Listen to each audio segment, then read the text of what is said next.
அன்பிற்குரிய என் மக்களுக்கு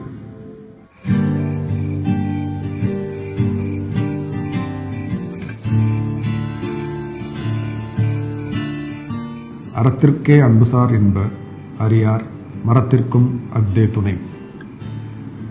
அன்பு அறத்தை மட்டும் சார்ந்ததல்ல, வீரத்திற்கும் அஃதே துணை என்கிறார் வள்ளுவர். பிரபஞ்சத்தின் பெருங்கருணையால் உதித்தது மனித குலம். வீரமும் அன்புமே அதன் மகத்தான பக்கங்களை நிரப்பியது. அதை பேசும் பிரதான கருவியாக திரைப்படங்கள் மாறிவிட்டன. சமீபமாக திரைமொழியில் பலவிதமான ஆயுதங்களை பார்த்து கொண்டிருக்கிறோம். மெய்யழகனும் ஒரு ஆயுதம் ஏந்தி வருகிறது, அன்பனும் பேராயுதம் தாங்கி வருகிறது. 1000 ரணங்கள் தாங்கிய உங்களுக்கு வேர்தொட்டு ஆசுவாசப்படுத்திக் கொள்ள நிழலாய் வருகிறது. புரட்டாசி 11 செப்டம்பர் 27 திரையரங்குகளில் சந்திப்போம்.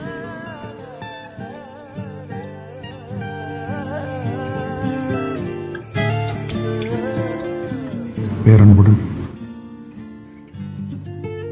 சா பிரேம்குமார்.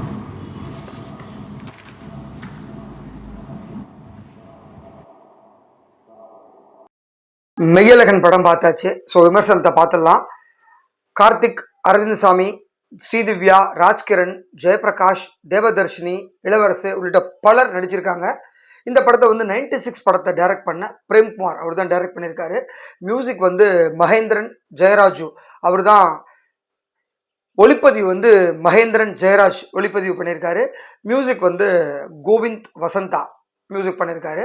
ஸோ இந்த படத்தை 2D என்டர்டெயின்மெண்ட் சார்பில் சூர்யா, ஜோதிகா 2 பேரும் சேர்ந்து தயாரிச்சிருக்காங்க. ஸோ இன்னைக்கு ரிலீஸ் ஆயிருக்க இந்த படத்தோட கதை என்ன அப்படின்னா, ஒரு தஞ்சாவூர் மாவட்டம் நீடாமங்கலத்தில் இருக்கக்கூடிய ஒரு கிராமத்தில் எல்லாரும் கூட்டு குடும்பமாக வசிச்சுட்டு இருக்காங்க. அதாவது அரவிந்த் சாமியோட அப்பா ஜெயபிரகாஷ், அப்புறம் பெரியப்பா ராஜ்கிரண் எல்லாரும். ஸோ சொத்து தகராறில் ஊரை விட்டே கிளம்பி வந்துடுறாங்க சென்னைக்கு. ஒரு 22 வருஷம் கழித்து தன்னுடைய சகோதரி திருமணத்துக்காக அரவிந்த் சுவாமி அங்கே போகிறாரு. போயிட்டு ஒரு கடைசி பெஞ்சில் உட்காந்துட்டு திருமணத்தை பார்த்துட்டு ஒரு கிஃப்ட்டை கொடுத்துட்டு கிளம்பி வந்துடணும் அப்படின்னு நினைக்கிறாரு. ஒரு ஈவினிங் ஒரு 2 மணி நேரம் இருக்கணுங்கிறது அவரோட பிளான். அங்கே போனதுக்கப்புறம் அவரை உறவினரான ராஜ்கிரண் அடையாளம் தெரிஞ்சுக்கிறாரு. அதுக்கப்புறம் அவர் கூட ரொம்ப நேரம் பேசி இருந்துட்டு அவரை கவனிக்கிறதுக்காகவே இன்னொரு உறவினரான கார்த்தியை பக்கத்தில் உட்கார வச்சு அத்தானை பார்த்துக்கோ அப்படின்னு சொல்லி அறிமுகப்படுத்தி வைக்கிறாரு. ஸோ கார்த்திக் அவர் கூட பயங்கரமாக ஜெல்லாகிறாரு. கண்ணாப்பினான்னு பாசத்தை காட்டுறாரு. ஒரு ஸ்டேஜில் கார்த்திக் கொடுக்குற லவ்வை டார்ச்சராக நினைக்கிறாரு அரவிந்த் சுவாமி. அதுக்கப்புறம் என்ன நடந்தது அதுதான் படத்தினுடைய கதை. ஸோ படம் அப்படின்னாலே இந்த மாதிரியான ஒரு கதையை எப்படி சொல்லி ஓகே வாங்கினாரு, இது எப்படி படமாக எடுத்துக்க முடியும் அப்படின்னு நினச்சாருனே தெரியல பிரேம்குமார். உண்மையிலே அவ்வளவு ஒரு எமோஷ்னலான படம், எல்லாருக்குமே கனெக்ட் ஆகிடும். என்னென்னா, நம்ம பல கல்யாணத்துக்கு இன்றைக்கி போகிறோம். அதில் பார்த்தீங்கன்னா ஊருக்கு நமக்கு யாருன்னே தெரியாது அவங்கள, ஆனால் அவங்க பாசத்தோட அப்பா நல்லா இருக்கியாப்பா, அப்பா இப்படி இருக்காங்க, அம்மா இப்படி இருக்காங்க அப்படிலாம் பயங்கரமாக பேசுவாங்க. அந்த மாதிரியான ஒரு கேரக்டர் தான் கார்த்தி. அவருக்கு எல்லாரை பற்றியும் தெரியும், அரவிந்த் சாமி யார் என்ன. ஆனால் கார்த்தி யாருன்னே அரவிந்த் சாமிக்கு தெரியாது, ஏன் பேர் கூட தெரியாது. அந்த மாதிரியான ஒரு சிக்கல் எல்லார் வாழ்க்கையில் இருக்கும். அந்த மாதிரியான ஒரு கதை தான் இது. ஸோ இன்னைக்கு உறவினர்களையும் உறவுகளையும் விட்டு ரொம்ப தூரமாக வந்துட்டோம். அந்த மாதிரியான ஒரு காலகட்டத்தில் ரொம்ப அவசியமான ஒரு கதையாக பிரேம்குமார் அதை சொல்லியிருக்காரு. ரொம்ப டச்சிங்காக இருந்தது. அதுவும் படம் ஃபுல்லாக நிறைய ஆர்டிஸ்ட் இருந்தாலும் ஸ்க்ரீன் ஃபுல்லாக கார்த்தி அண்ட் அரவிந்த் சுவாமி அவங்க தான் தெரிவாங்க, மனசுலேயே அவங்க தான் பதிவாங்க. அந்த அளவுக்கு டைலாக் 2 பேருக்குள்ளேயும் பக்கமாக எழுதி கொடுத்து பேச வச்சுருக்காரு கார்த்திட்ட டேரக்டர். அவ்வளோ அழகாக அவரும் நடிச்சிருக்காரு. அப்புறம் கார்த்திக்கு பார்த்து கதையாக அப்படின்னு சொல்கிற அளவுக்கு கச்சிதமாக பொருந்திருக்காரு அந்த கேரக்டருக்கு. ஒரு ஊர் பக்கம் இருந்த ஒரு பாசக்கார பையன் என்ன பண்ணுவானோ அதை அழகாக கார்த்தி பண்ணியிருக்காப்புல. அடுத்து அரவிந்த் சுவாமியோட ஒரு மெச்சூரிட்டியான ஆக்டிங் பல நேரத்தில் அவருக்கு ஸ்பேஸே இருக்காது, எல்லாத்தையும் கார்த்தி எடுத்துக்குவார். ஆனால் கிடைச்ச இடத்துலலாம் ஸ்கோர் பண்ணுவார் அரவிந்த் சுவாமி. ஒரு சின்ன எமோஷன், அவரோட கண் அசைவு, ஒரு குட்டி ஸ்மைலு, அதிலே ஸ்கோர் பண்ணிடுறார் அரவிந்த் சுவாமி.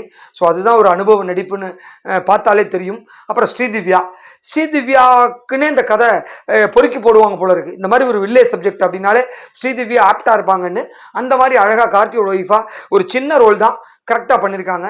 அதுக்கப்புறம் தேவதர்ஷினி வழக்கம் போல் நல்லா ஒரு பர்ஃபார்மன்ஸ் அரவிந்த் சுவாமிக்கு ஒய்ஃபாக. அதே போல் ராஜ்கிரண். ஸோ இந்த மாதிரியான கதைக்கு ராஜ்கிரண் இருந்தாலே ஒரு பெரிய பலமாக இருக்கும். ஸோ அந்த கதைக்கும் ஒரு பலமாக தாங்கி பிடிக்கிறாரு படத்தை. அப்புறம் ஜெயபிரகாஷ், இளவரசு எல்லாருமே அவங்க கேரக்டரை அழகாக பண்ணியிருக்காங்க. இதை தாண்டி படத்துக்கு பெரிய பக்கபலம் அப்படின்னா கோவிந்த் வசந்தாவோட பேக்ரவுண்ட் ஸ்கோர். அமேசிங்காக இருக்குங்க. அதாவது ஒவ்வொரு இடத்துலையும் அவர் போடுற அந்த சின்ன சின்ன ஆர்ஆர்லாம் அந்த சீனியை தூக்கி எலிவேட் பண்ணி கொடுத்துரும். அப்புறம் மகேந்திரன் ஓட ஒளிப்பதிவு அவ்வளவு அருமையாக இருக்குது.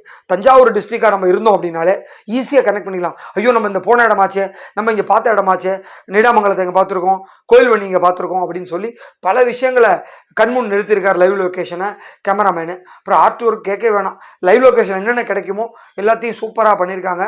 ஒரு வெண்ணாத்தங்கர ஓரத்தில் சில விஷயங்கள் லைட் எஃபெக்ட்லாம் அவ்வளோ அருமையாக இருக்கும். ஸோ இந்த காலகட்டத்துக்கு ஒரு தேவையான ஒரு எமோஷ்னலான சப்ஜெக்டை அழகாக கொடுக்கணும் அப்படிங்கிறதுக்காகவே சூர்யாவும் ஜோதிகாவும் தைரியமாக அந்த படத்தை எடுத்திருக்காங்க. உண்மையிலே மெய் அழகன்னா ஒரு கதையும் ஒரு மெய்யான ஒரு அழகன் தான். அந்த அளவுக்கு படத்தில் விஷயங்கள் இருக்குது. எல்லாரும் நம்மளை ஈஸியாக கனெக்ட் பண்ணிக்க முடியும். அந்த ஒரு தரமான படத்தை கொடுக்கணும் அப்படிங்கிறதுல சூர்யா ஜோதிகா ரொம்ப கரெக்டாக இருக்காங்க. அதுலேயும் தன்னுடைய சகோதரர் கார்த்தியை கூப்பிட்டு நடிக்க வச்சு அதுக்கு ஒரு படமாக பண்ண விஷயங்கிறது உண்மையிலே பாராட்டப்பட வேண்டிய விஷயம். இந்த படத்துக்கு நம்ம விஜய் டாக்கீஸில் ரேட்டிங் 4.